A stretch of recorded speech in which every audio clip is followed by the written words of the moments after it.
മനുഷ്യൻ ഒരു ആയത്തുൽ കുർസി പാരായണം ചെയ്ത് ഖബറാളികൾക്ക് അതിന്റെ പ്രതിഫലം ഹദിയ ചെയ്തോൽ സുബ്ഹാനല്ലാഹ് ദഖലല്ലാഹു ഫീ കുല്ലി ഖബറിൻ മുഅ്മിനീങ്ങളുടെ എല്ലാ ഖബറുകളിലും അല്ലാഹു സുബ്ഹാനഹു വ തആല നൽകുന്നതാണ്. എന്താണ് നൽകുന്നത്? 40 നൂറാ, 40 നൂറിനെ നൽകുന്നതാണ്.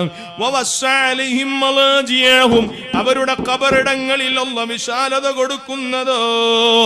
ഓ ഉമ്മമാരെ, ഉപ്പമാരെ, എല്ലാ ദിവസവും കിടന്നുറങ്ങുന്നതിന്റെ മുമ്പ് ഒരു ഫാത്തിഹയും ഇഖ്ലാസും മുഅവ്വിദത്തൈനി ഓതി ഒരു ആയത്തുൽ കുർസിയെങ്കിലും പാരായണം ചെയ്ത് എന്റെ മരിച്ചുപോയ ബാപ്പാക്ക് ഇതിന്റെ പ്രതിഫലം കൊടുക്കണേ അല്ലാ.